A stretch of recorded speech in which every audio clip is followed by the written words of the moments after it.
দীর্ঘ ৩ বছর ধরে মদিনার মাটির নিচে গোপনে সুড়ঙ্গ ঘুরে চলেছিল দুইজন ইয়াহুদির ভয়ঙ্কর ষড়যন্ত্র। তাদের একমাত্র লক্ষ্য আল্লাহর প্রিয় রাসূল হযরত মুহাম্মদ সাল্লাল্লাহু আলাইহি ওয়াসাল্লামের পবিত্র লাশ চুরি করা। কিন্তু চক্রান্ত সফল হওয়ার আগেই ঘটল এমন এক অলৌকিক ঘটনা যা কাঁপিয়ে দিয়েছিল পুরো দুনিয়াকে। প্রশ্ন হলো, তারা কিভাবে ধরা পড়ল আর তাদের পরিণতি কি হলো? আজকের এই ভিডিওতে জানুন রাসূল সাল্লাল্লাহু আলাইহি ওয়াসাল্লামের রওজার দিকে ইয়াহুদি ষড়যন্ত্রের পুরো সত্য কাহিনী। হিজরি ৫৫৭ সালে ঘটেছিল এক ভয়াবহ ষড়যন্ত্র।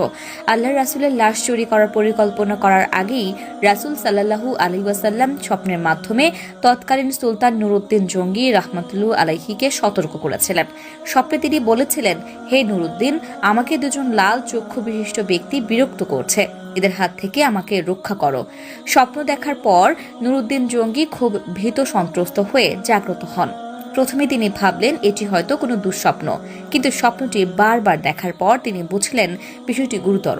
অতএব ১৬,০০০ অশ্বারোহী সৈন্য নিয়ে মদিনার উদ্দেশ্যে রওনা দিলেন।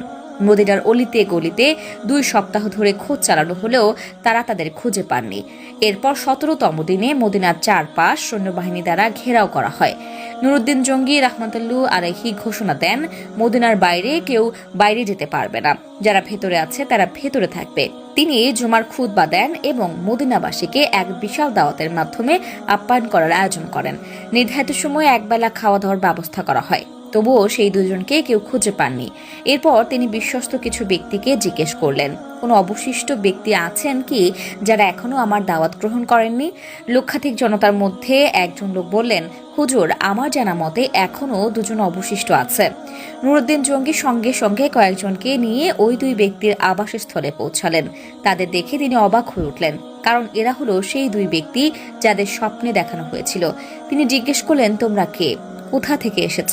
সুলতানের দাওয়াতে কেন অংশ নিলে না? তারা প্রথমে নিজেদের পরিচয় গোপন করলেও পরে ভয় পেয়ে আসল পরিচয় প্রকাশ করে। তারা বলল, আমরা ইহুদি, মুসল শহর থেকে প্রশিক্ষণ নিয়ে এখানে পাঠানো হয়েছে। আমাদের লক্ষ্য ছিল রাসূল সাল্লাল্লাহু আলাইহি ওয়াসাল্লামের লাশ চুরি করে ইউরোপীয় ইহুদিদের হাতে হস্তান্তর করা।